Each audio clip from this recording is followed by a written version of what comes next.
ऐसा लगा कि मैं बीमार इसलिए था क्योंकि मैं बेंजोडाइजेपाइन ले रहा था, लेकिन वो कारण नहीं है।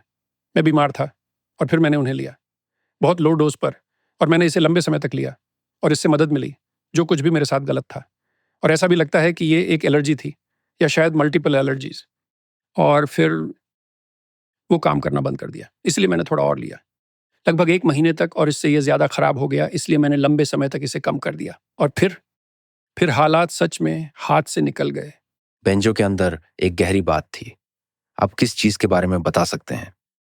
खैर, मेरी बेटी का, जैसा कि हर कोई जानता है, बहुत रिएक्टिव इम्यून सिस्टम है और टैमी के 3 इम्यूनोलॉजिकल कंडीशंस हैं।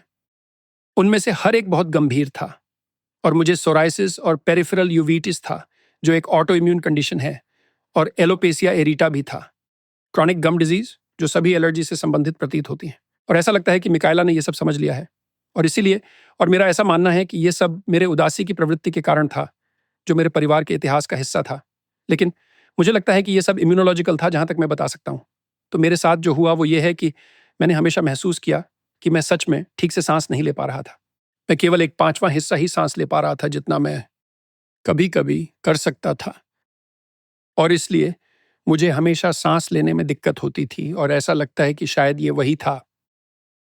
मैं हमेशा एक एनाफिलेक्टिक रिएक्शन के बॉर्डर पर था, जो प्लेजेंट नहीं है, और वो है हाइपर सिंथेटिक एक्टिवेशन, कोई पैरासिम्पथेटिक एक्टिवेशन नहीं। मैं बिल्कुल भी आराम नहीं कर सका। ये एक इम्यूनोलॉजिकल रिस्पॉन्स है। हाँ, एलर्जिक रिस्पॉन्स। तो वैसे यही वो लग रहा था। मैं इसके बारे में ज़्यादा बात करना पसंद नहीं करता, क्योंकि ये बहुत ज़्यादा रेडिकल है और मैं इसे फैलाना नहीं चाहता, लेकिन ये डाइट सभी को रोकने में सफल हुआ है। मुझे सोराइसिस नहीं है, सभी पैचेस गायब हो गए हैं। मेरा मसूड़ों का रोग, जो इनक्योरेबल था, जिससे निपटने के लिए मैंने मल्टीपल सर्जरीज करवाई, पूरी तरह से ठीक हो गया है। इसमें 3 साल लगे। मेरी दाहिनी आंख, जो काफ़ी धुंधली थी, पूरी तरह साफ हो गई है। और क्या बदला है? खैर, मैंने तुरंत 50 पाउंड वजन कम किया और इसे बनाए रखा। मुझे